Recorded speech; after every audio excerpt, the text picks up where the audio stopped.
Within the context of Germany's assault on the Soviet Union, when Soviet forces established contact at Kalaig during November 1942, German troops who had been struggling to capture Stalingrad found themselves unable to respond effectively. Their supply situation, already precarious, deteriorated catastrophically. Gradually, the newly encircled defenders began losing ground, experiencing setbacks in localized confrontations, and depleting their food and ammunition reserves. Their continued existence became dependent entirely on aerial deliveries. This combination of factors, along with the severe cold, the thick snow cover blanketing the urban area, and illnesses resulting from inadequate sanitation, overcrowding, and starvation, caused the 6th German Army to disintegrate progressively. Under these circumstances, the plight of the wounded and ill became catastrophic. Medical facilities proved inadequate to treat the overwhelming numbers, and many perished due to insufficient personnel and resources to address infections and wounds that would normally have been treatable. Among the few who managed evacuation, many ended up stacked beside the frozen remains of their fellow soldiers, awaiting death's arrival. On the frigid afternoon of February 2nd, 1943, Generals Konstantin Rokossovsky and Nikolai Voronov transmitted a message to Moscow declaring their defeat of the German army and announcing the immediate cessation of military operations in the Stalingrad sector. Generally speaking, aside from some minor actions, it had been a relatively peaceful day for Soviet forces, as Nikolai Krylov, chief of staff of the 62nd Army, observed. During that day, an additional 40,000 captives joined the 50,000 taken during the preceding 2 days. Immediately following Paulus's announcement of surrender, these prisoners gathered whatever materials they could locate to stay warm, as though they possessed some vague intuition of the ordeal awaiting them. The massive number of captives compelled Soviet forces to establish, beginning February 3rd, a prisoner facility at Beketovka. That same day witnessed the final Luftwaffe mission over Stalingrad. A single Heinkel 111 flew above the city, attempting to locate German soldiers who had escaped the encirclement for supply drops, but it failed to detect any survivors. In total, following the 6th German Army's capitulation in February 1943, approximately 91,000 German soldiers fell into Red Army hands. Due to relentless Soviet assaults and the Nazi leadership's broken promises to resupply the besieged units with provisions and ammunition via airlift, the prisoners were captured in a wretched state. Many were already approaching death from starvation, extreme cold, and injuries. Long processions of prisoners were subsequently formed, compelled to march like somnambulists toward the nearest settlements under the harsh February sun, which remained hidden behind the snow. While the testimonies provided by participants varied according to their rank, physical condition, and the hardships they suffered at Soviet hands, the hours following the battle's conclusion appeared identical for all. Immediately after the 6th Army's surrender, soldiers were disarmed, their personal possessions confiscated, and the lengthy marches toward distant, unknown villages commenced. The prisoners were forced to march, accompanied by thousands of corpses for hundreds of kilometers under sub-freezing temperatures to labor camps in Siberia and other remote locations such as Ivanovo, Suzdal, Kazan, Yelabuga, and Vyazma. Others remained in Stalingrad performing reconstruction and cleanup duties. These marches, conducted without adequate nourishment, shelter, or medical attention, resulted in thousands of soldiers' deaths. Many contracted typhus, dysentery, diphtheria, scurvy, tuberculosis, edema, and malaria. Those unable to continue were simply executed in the night's darkness. It is estimated that only 1/3 of the prisoners captured at Stalingrad survived the initial weeks. Many died during the journey, while others succumbed in the camps due to the inhuman living conditions imposed upon them. Ultimately, of the 91,000 prisoners, only approximately 5,000 would survive. Consequently, this exodus of defeated German soldiers from Stalingrad became known as the Death March, the same designation that history assigned to the marches of Jewish prisoners evacuated from concentration and extermination camps constructed by the Nazis during the war's final phase.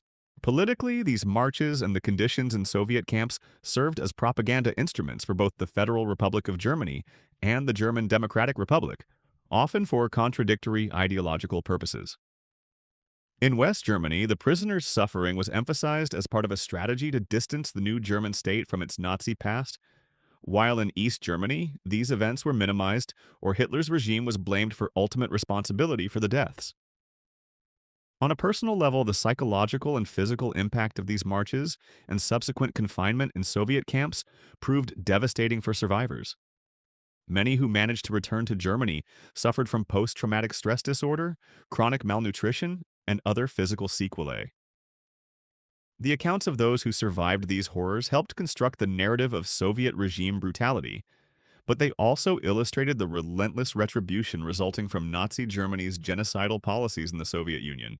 The so-called death marches ultimately reflected the brutal reprisals that the Soviet regime imposed on those who had once been part of the Nazi war machine. For many, the marches represented not only a struggle for survival, but also a painful and prolonged consequence of a war that devastated both victors and vanquished. Prisons of ice, the existence of German prisoners in Soviet Union forced labor camps.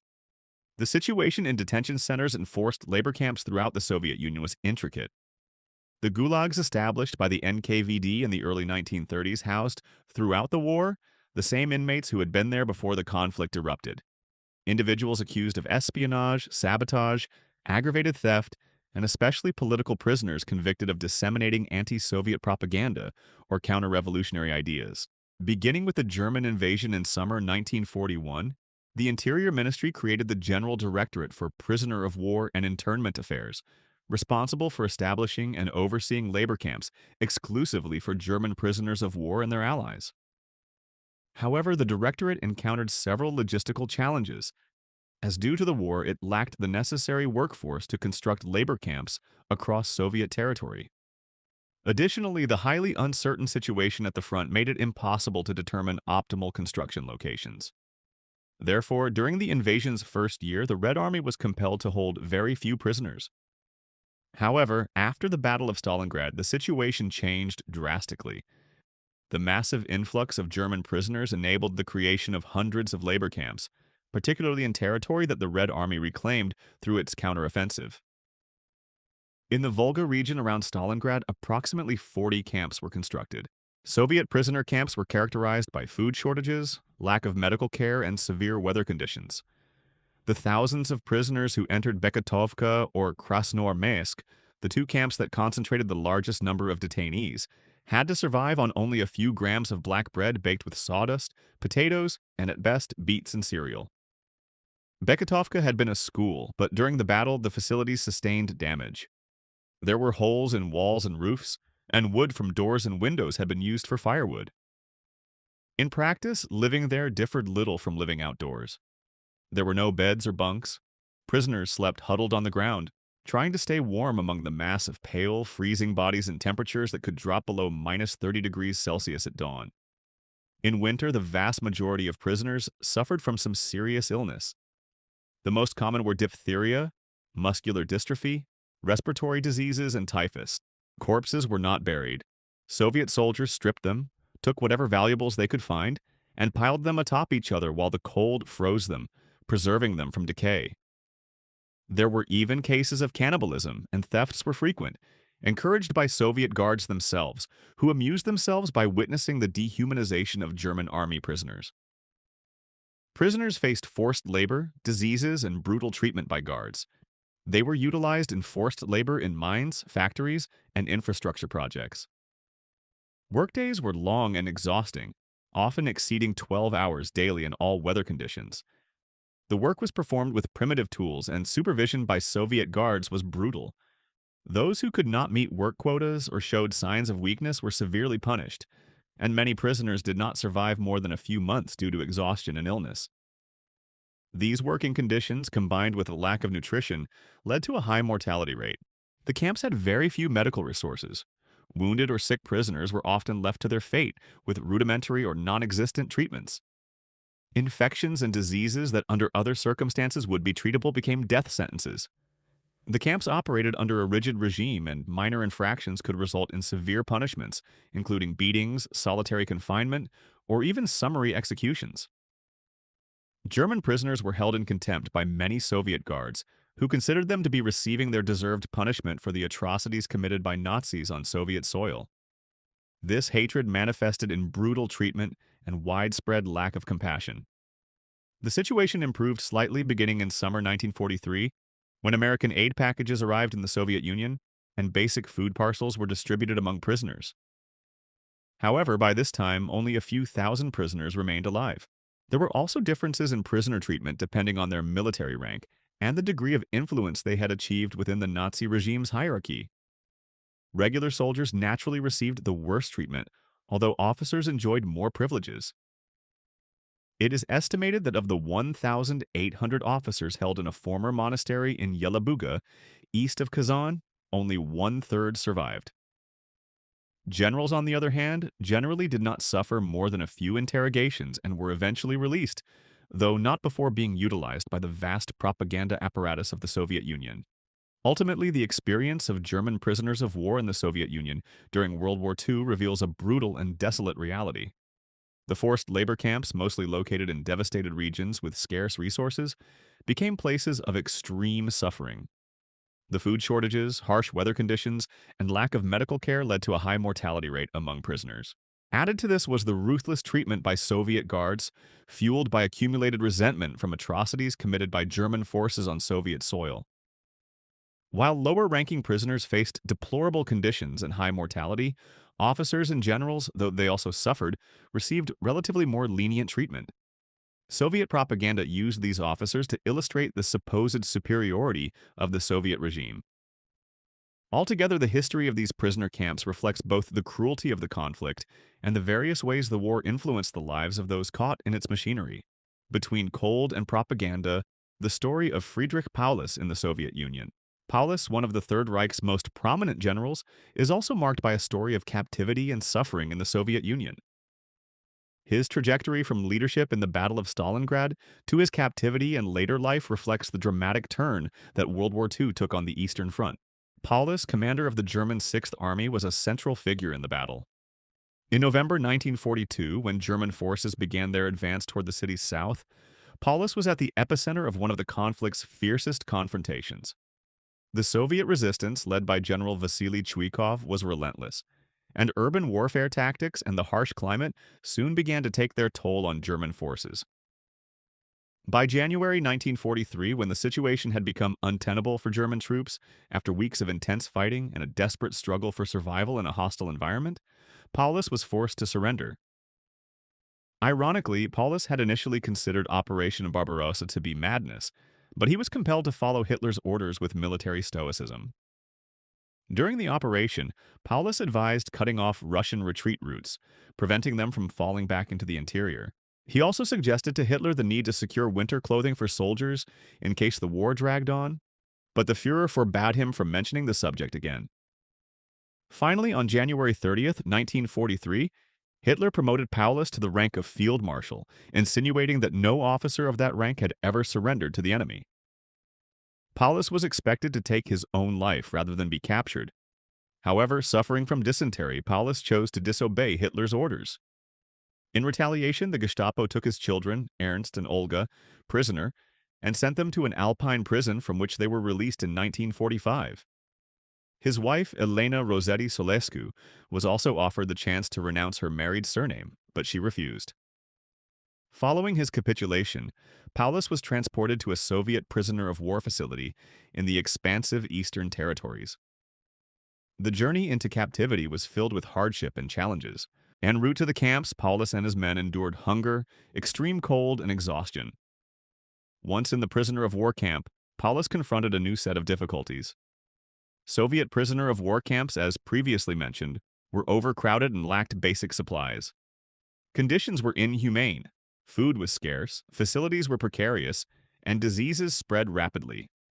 However, Paulus's captivity was not merely a personal ordeal, but also a propaganda instrument for the Soviet regime. The Soviets saw in Paulus a powerful figure to advance their political agenda. As a high-ranking general, Paulus became a symbol of Soviet victory. The Soviets used his capture to demonstrate their army's superiority and to boost their people's morale. In 1943, Paulus was presented at several public events and press conferences. These events were intended to show his humiliation and project the image of a defeated leader who had now become a critic of Nazi Germany.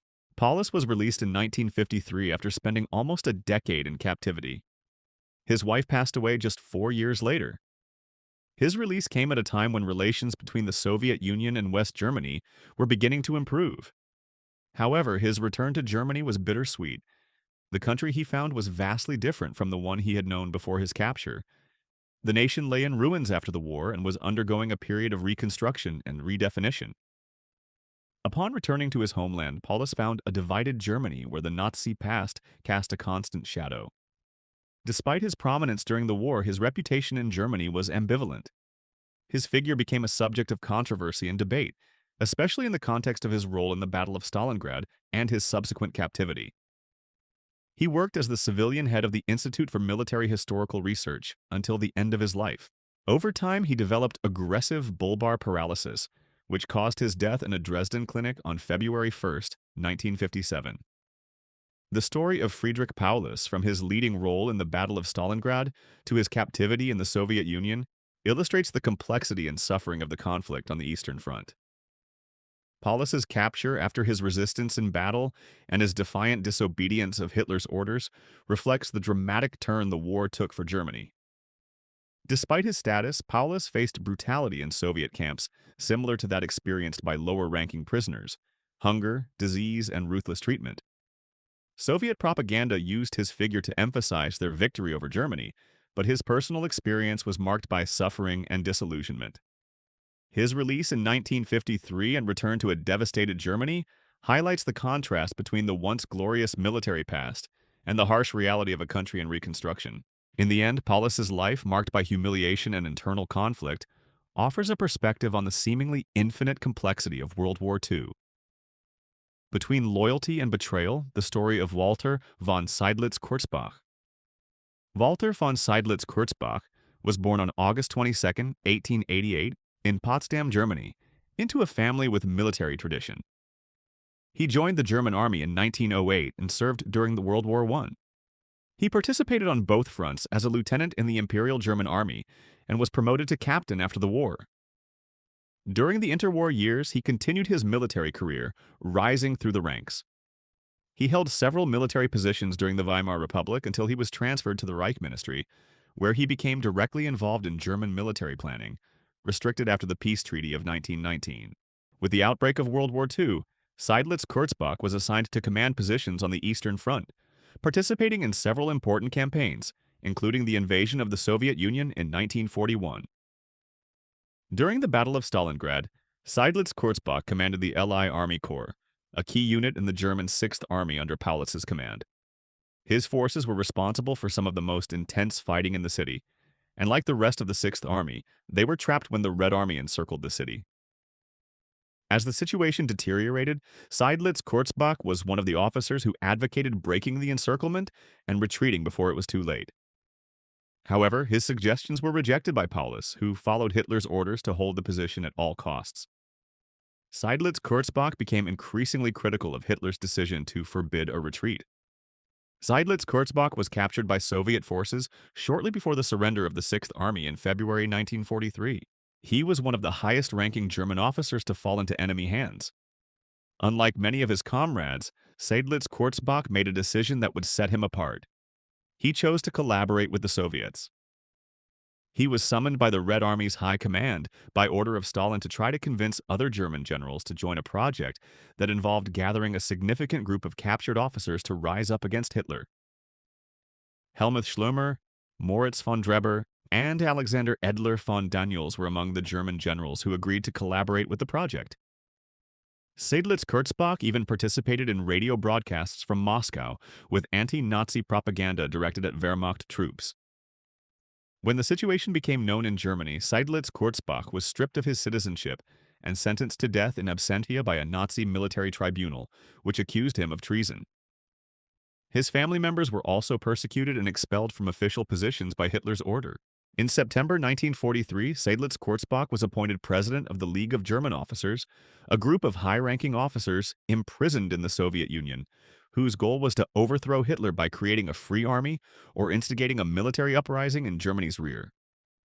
The League of Officers was dependent on the so-called National Committee for a Free Germany, a propaganda organization created by the German communist writer Erich Weinert and supported by the Soviets, aimed at fostering opposition to the Nazi regime within Germany and among German troops. Seydlitz-Kurzbach even proposed to the Red Army's high command to gather a group of captured soldiers to parachute into Germany and start a communist partisan guerrilla force. However, none of his ideas were implemented, as the level of support garnered by the League of Officers was quite low, making it unfeasible to use it as a base for an autonomous military formation. Moreover, Stalin distrusted the idea of rearming German prisoners. After the failure of the July 20th, 1944 assassination attempt on Hitler, it became clear to Soviet intelligence that Seydlitz-Kurzbach's intense propaganda efforts had been ineffective. Stalin deemed the League of German Officers useless and subsequently reorganized it, composing it of lower-ranking military personnel and German communist activists. After the war ended in 1945, Seydlitz-Kurzbach refused to cooperate with the Soviet occupation of Germany, for which he was sentenced to prison for war crimes. After all, Seydlitz-Kurzbach was not a communist. In fact, his Soviet captors desperately tried to get him to join the party, but he refused. He claimed his only goal was to save Germany by hastening the end of the war. 5 years later, in mid-1950, he was sentenced to death, but the sentence was commuted. After several trials and new sentences, he was finally released by the Soviets in 1956.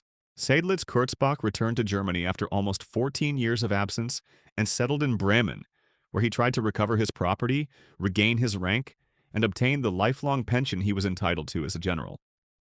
However, he only succeeded in having the West German government annul the sentences imposed on him by the Third Reich. Unlike many of his fellow generals, he did not publish his memoirs.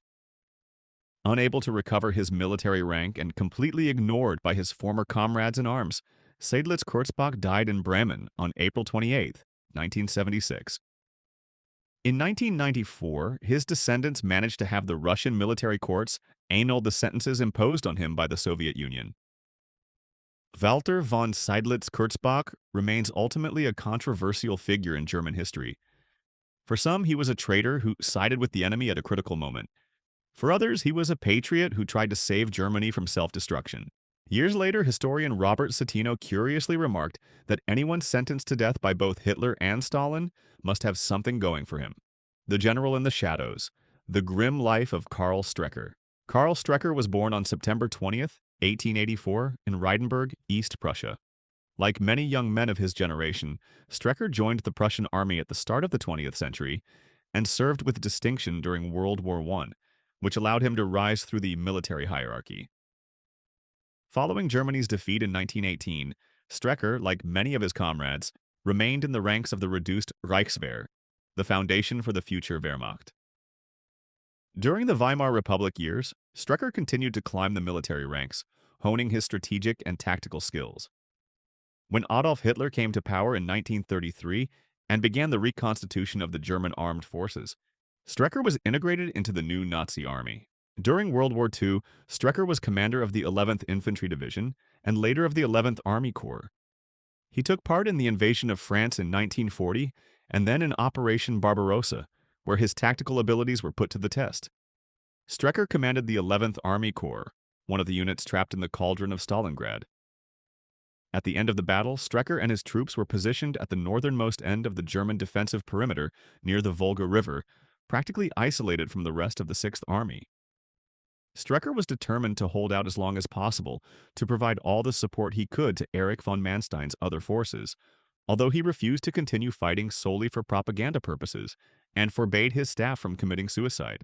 By the end of January, he ordered his officers to shoot any soldier who left his unit and headed towards Soviet positions, and that any soldier caught hoarding airdropped supplies or disobeying orders should be immediately subjected to a court-martial. As a last-ditch effort to find a point where his corps could attempt a breakout, he authorized a final reconnaissance of the Volga on December 29th, but the entire western bank of the river was occupied by entrenched Soviet forces.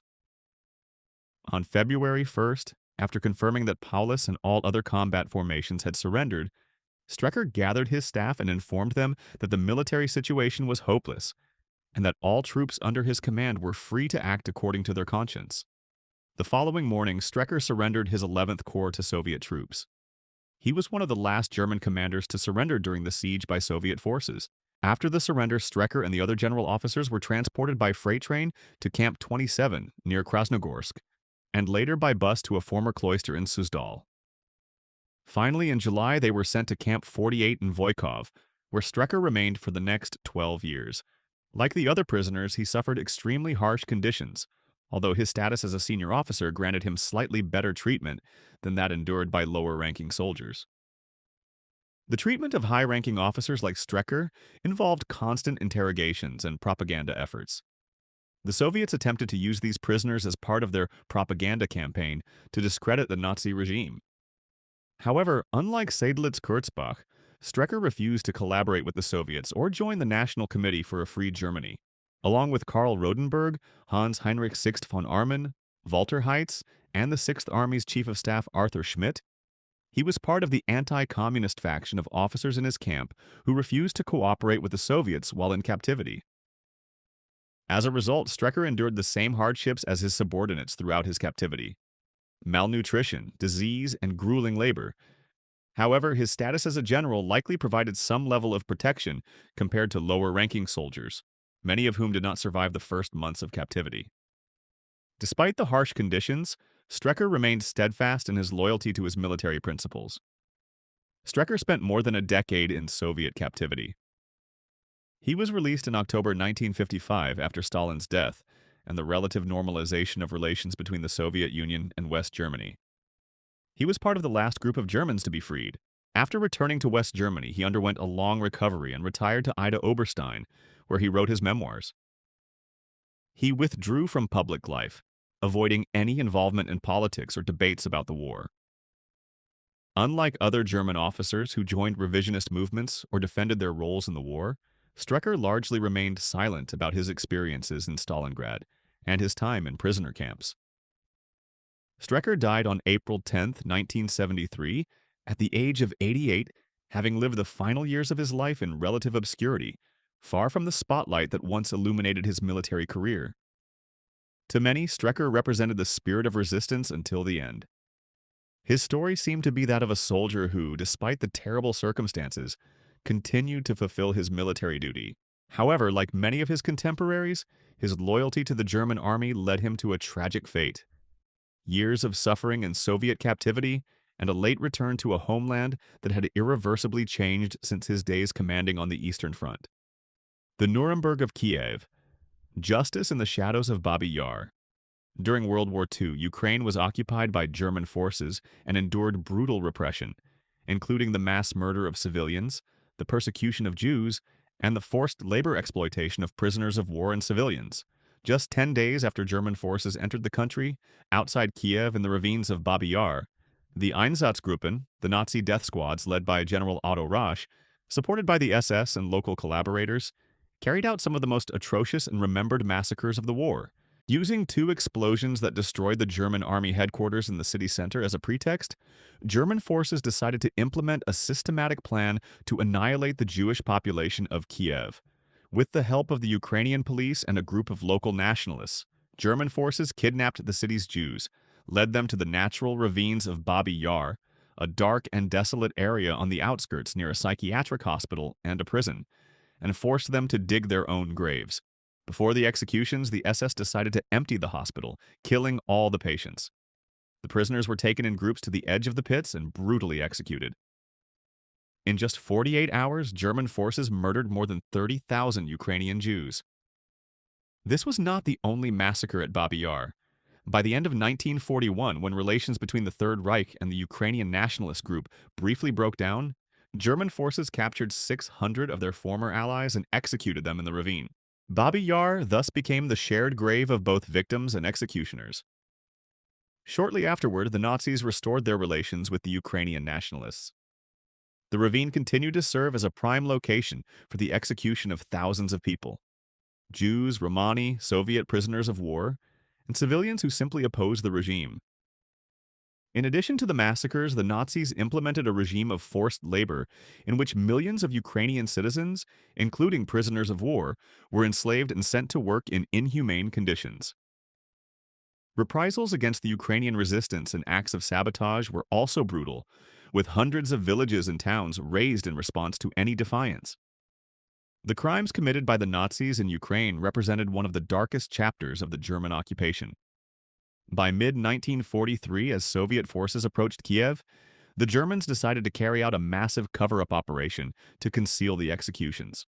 They ordered the remaining prisoners to dig up the mass graves, exhume the victims' bodies, and cremate them. After the process was completed, the Nazis executed the prisoners. Although it is impossible to determine the exact number of murders, as the Germans destroyed evidence to cover up their atrocities, it is estimated that between 100,000 and 200,000 people were executed at Babi Yar. Paul Blobel, the SS commander responsible for the massacre, was sentenced to death at the Nuremberg trials and hanged in June 1951 at Landsberg prison, the same prison where Hitler had been held after the failed Munich beer hall putsch and where he wrote his infamous book Mein Kampf. Rosch was also charged, but his case was suspended due to health reasons, and he died in prison in late 1948. After Ukraine was liberated by the Red Army, Soviet authorities conducted trials to punish collaborators and those responsible for war crimes committed in the country. The accused faced charges similar to those in the Nuremberg trials, such as participation in the execution of civilians, forced labor exploitation, and other grave crimes. The Soviet administration also prosecuted local collaborators who had assisted the Nazis in the repression and persecution of the population. The trials in Kiev resulted in several convictions, including death sentences, long prison terms, and other penalties. These trials were part of a broader Soviet effort to prosecute war criminals and restore order in liberated territories. The trial was held at the Kiev State Theater, a symbolic venue that underscored the event's significance. The accused were presented before a Soviet military tribunal, and the trial was widely broadcast by Soviet media. The goal was twofold: to provide justice to the victims of war crimes and to demonstrate to the Soviet people their government's resolve to punish those responsible. During the trial, Soviet prosecutors presented a detailed case based on evidence gathered by the Red Army when liberating Ukraine from German forces in 1944. This evidence included intelligence reports, testimonies from survivors and eyewitnesses, and physical evidence found at the massacre sites and forced labor camps. Ultimately, 15 Nazis were convicted for the atrocities committed on September 29th and 30th, 1941, in the ravine of Babi Yar on the outskirts of the Ukrainian capital. 12 of them were sentenced to death and publicly hanged in Kiev's central square on January 29th. These executions were filmed and preserved as archival material, which was recently used by Ukrainian filmmaker Sergei Loznitsia in his 2022 documentary The Kiev Trial. However, most of the direct perpetrators of the executions at Babi Yar, both German and Ukrainian, were never brought to justice. Echoes of Captivity: The Fate of German Prisoners. After World War II, most prisoners of war were not liberated until several years after the war's conclusion, despite Geneva Convention agreements that stipulated prisoner release at the conflict's end. The reality proved far more complex. The Soviets freed some prisoners in the early post-war years, but many remained confined for a decade or longer, with some not returning to Germany until the mid-1950s. For many, their homecoming was bitter, as they encountered suspicion, and some were even re-imprisoned under suspicion of collaborating with the Soviets. Those who survived and returned to Germany carried the trauma of their experiences, which profoundly affected their personal lives and reintegration into society. Those compelled to remain in the Soviet Union faced hard labor and political trials. Soviet authorities viewed prisoners of war not only as a labor resource, but also as a valuable asset to be utilized in the country's economy, not just during the war, but especially afterward. The Soviet program for their prisoners of war involved reconstructing cities destroyed by the Germans, constructing new infrastructure such as bridges, roads, ports, and airports, expanding the railway network, and working in various sectors of heavy industry and arms production. On the legal front, the Soviets ensured that their prisoners of war status was backed by the state's legal apparatus. To that end, the Presidium of the Supreme Soviet issued a decree in April 1943, establishing the legal and regulatory framework for prosecuting prisoners of war. Since the death penalty was abolished in the Soviet Union in 1947, the maximum punishment was forced labor camp imprisonment for up to 25 years. The vast majority of prisoners of war, including the few surviving members of the surrendered Sixth Army from Stalingrad, were classified as war criminals and sentenced to this maximum penalty. The working conditions remained dire. As one prisoner later remarked, the soul and body were still sold for a piece of black bread. The prisoners' release was gradual. In 1947, a significant number were freed, but most officers and those suspected of war crimes were not released until much later. In 1953, after Stalin's death, West German Chancellor Konrad Adenauer unexpectedly received an invitation from the new Soviet leaders, Nikita Khrushchev and Nikolai Bulganin, to visit the Soviet Union and restore diplomatic relations between the two countries. Under heavy pressure from both public opinion and the families of the last German prisoners of war still held captive in the Soviet Union, Adenauer accepted the invitation and traveled with his delegation in early September.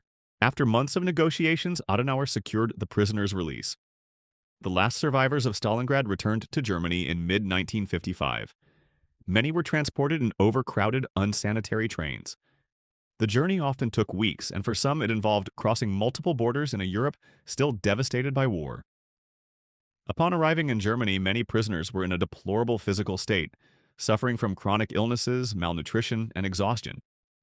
Additionally, the emotional trauma of years of captivity, the loss of comrades, and prolonged isolation deeply affected the survivors. In Germany, particularly in West Germany, repatriated prisoners were met with distrust. Many were suspected of being indoctrinated by or collaborating with the Soviets. Some were subjected to interrogations and surveillance by authorities. Germany's economy was in ruins, and many found it extremely difficult to reintegrate. Most had lost their homes, jobs, and families. Rebuilding their lives was a long and painful process, marked by unemployment and poverty. Additionally, survivors of the prisoner camps often struggled with severe psychological trauma, including post-traumatic stress disorder, depression, and feelings of guilt for having survived when so many others did not. Silence was a common reaction, as talking about their experiences was often painful, and in some cases, socially stigmatized. Over time, some prisoners began to share their stories, writing memoirs or participating in documentaries. This helped break the silence and foster greater understanding and empathy for what they had endured. For years, the stories of Stalingrad's prisoners of war were ignored or minimized by both the Soviet government and German authorities, especially in East Germany. Over the decades, the magnitude of the prisoners' suffering has been increasingly recognized, and today it is considered a dark chapter in World War II history. There are monuments and memorials dedicated to these soldiers in both Germany and Russia. The experiences of Stalingrad prisoners of war changed public perceptions of the war and contributed to greater awareness of the conflict's horrors and the brutality of prisoner camps after the Cold War's silence. Conclusions on German captivity in the Soviet Union. The death marches represented one of the cruelest chapters of war captivity in the Soviet Union. After the surrender at Stalingrad, tens of thousands of German soldiers were forced to embark on long and arduous marches eastward, traversing vast distances under extreme conditions. These marches, intended to transport prisoners to labor camps in Siberia and other remote regions, became a test of physical and mental endurance. The prisoners faced relentless cold, extreme hunger, and the constant threat of execution or violence from their guards. The logistics of these marches were designed to break the prisoner's will, and they were often subjected to inhumane treatment, leading to a high mortality rate. The lack of supplies and physical exhaustion took a heavy toll, and many lives were lost along the way to an uncertain future. Once in Soviet labor camps, German prisoners faced an equally brutal environment. These camps, notorious for their extremely harsh conditions, became the scene of prolonged suffering. Life in these camps was marked by chronic malnutrition, endemic diseases, and an overwhelming amount of exhausting physical labor. The prisoners were forced into hard labor under conditions that tested human endurance. The lack of medical care and the brutality of Soviet guards contributed to a high mortality rate and continuous suffering. Labor in mining, construction, and other heavy industries was not only exhausting but often performed under extremely unsafe conditions. The prisoners' resilience and determination to survive this physical and mental torture reflected the strength of their spirit in the face of adversity. Walter von Seydlitz-Kurzbach, commander of the 51st Army Corps on the Eastern Front, represents a complex figure within the context of war and captivity. His resistance during the Battle of Stalingrad and his subsequent capture are framed in a narrative that highlights both bravery and controversy. Unlike many officers who quickly surrendered, Seydlitz-Kurzbach showed fierce determination until the end. Captured and brought to trial, Seydlitz-Kurzbach became a testament to the complex dynamics of captivity. His attitude during the trial and his attempts to distance himself from the Nazi regime reflect an internal struggle between loyalty to his military duty and rejection of the Third Reich's policies. While some saw his efforts as a legitimate attempt to defend his honor, others considered them an attempt to avoid responsibility for the atrocities committed during the war. Karl Strecker, general of the 11th Army Corps during the Battle of Stalingrad, represents another dimension of suffering and resistance in the context of war. His tenacity during the battle's critical moments and his subsequent capture and captivity reflect the complexity of German officers' experience. Like many of his comrades, Strecker faced a tragic fate, being sent to Soviet labor camps after the surrender. Strecker's resistance, his determination to fight until the end, and the suffering he endured in captivity are testaments to war's brutality and the difficult decisions faced by military leaders. His story is a reflection of the devastation that German prisoners of war experienced and how the Soviet system treated those responsible for the brutal occupation of their territories. The Nuremberg of Kiev, formerly known as the Kiev Trial, was a significant attempt by the Soviet Union to provide justice to Nazi crime victims. This trial, focused on crimes committed in Ukraine during the German occupation, was part of a series of trials aimed at bringing to justice those responsible for atrocities in Soviet territories. Through a Soviet military tribunal, a process was conducted that sought not only to punish the guilty, but also to show the world and the Soviet population that justice would be served. The accused, including high-ranking officers and those responsible for massacres such as Babi Yar, faced charges of genocide and crimes against humanity. The trial served not only as a way to hold perpetrators accountable, but also as a propaganda tool to reinforce the Soviet narrative of resistance and justice. The return of German prisoners to their country after years of captivity and suffering marked a bittersweet end for many of them. After the war, the Federal Republic of Germany began negotiations for the repatriation of its citizens detained in the Soviet Union. However, the return was not easy.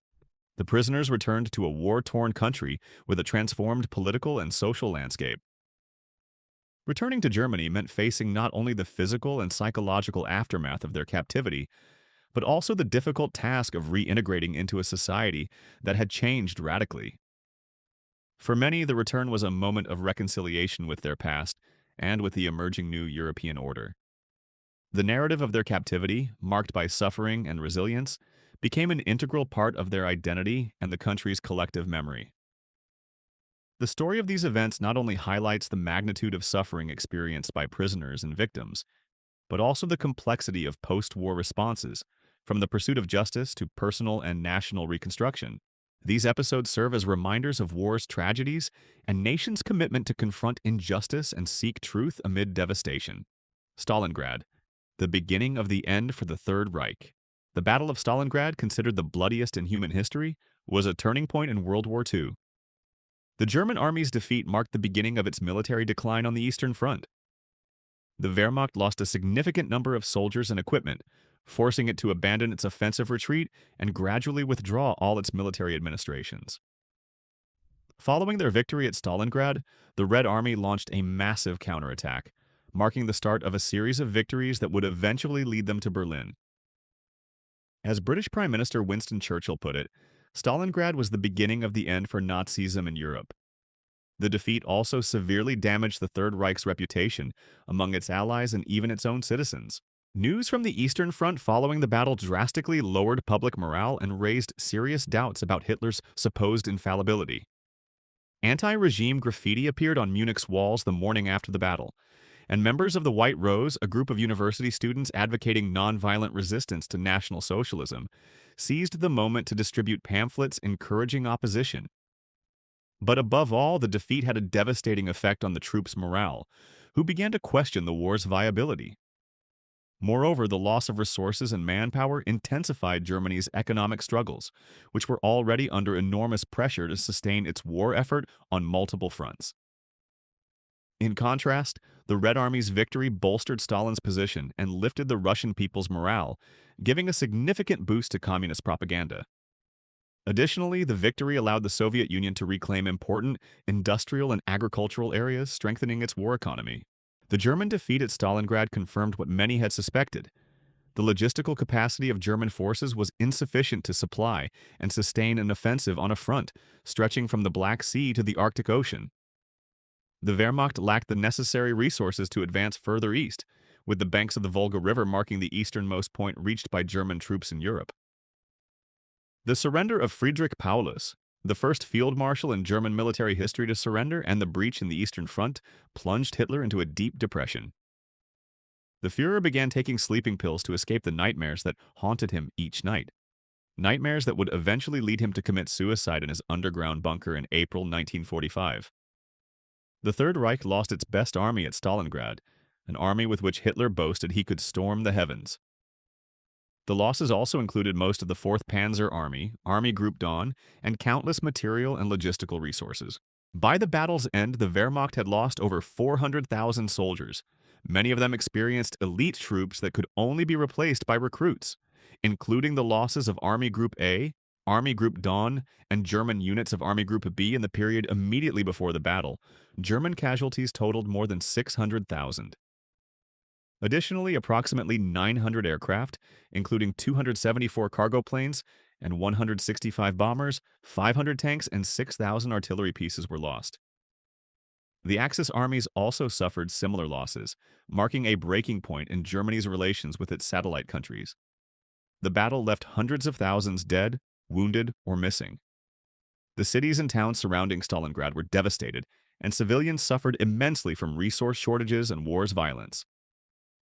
Before the battle, Stalingrad was a thriving industrial city. After months of intense fighting, it was buried beneath ruins. Aerial bombings, artillery fire, and street fighting destroyed every building, factory, hospital, school, and water and power supply system. What was once a prosperous city became a desolate landscape filled with rubble. Many families were completely wiped out, and those who survived were traumatized. Thousands of people were displaced, forced to flee their homes to survive. Most sought refuge in rural areas or other cities facing famine, cold, and lack of resources. With the city in ruins, survivors who chose to stay faced extreme conditions. Access to food and water was nearly non-existent, and the Russian winter only worsened the situation. The lack of adequate shelter and warm clothing led to many additional deaths from cold exposure. Unsanitary conditions combined with lack of medical care led to outbreaks of diseases like typhus and dysentery. With hospitals destroyed and few doctors available, mortality rates soared. The Battle of Stalingrad, in short, not only marked a crucial turning point in World War II, but also left a legacy of devastation and suffering that endured long after the last bullet had been fired. The German defeat in this battle not only significantly weakened the Wehrmacht, but also damaged the Third Reich's morale and its allies, triggering internal doubts and increasing resistance within Germany. The loss of soldiers, equipment, and resources was a deep wound from which Nazi Germany never fully recovered. The impact on Stalingrad was equally devastating. The once thriving city was left in ruins under war's weight. Civilians suffered immensely, facing hunger, extreme cold, and disease amid the rubble. The lack of resources and medical care worsened the tragedy, turning Stalingrad into a symbol of war's brutality. Ultimately, the battle represents not only a military turning point, but also one of war's most harrowing human costs. Its aftermath, from the brutality of prisoner camps to the hardships faced by returning soldiers in Germany, underscores the depth of tragedy unleashed on the Eastern Front. The Battle of Stalingrad, therefore, is considered the bloodiest in human history, not only because of what happened during the battle, but also because of what followed. Its aftermath, including the death marches of German prisoners, their internment in Soviet labor camps, the trials held in Kiev, and their return to Germany, are just as significant as the battle itself and represent one of World War II's darkest and most chilling episodes.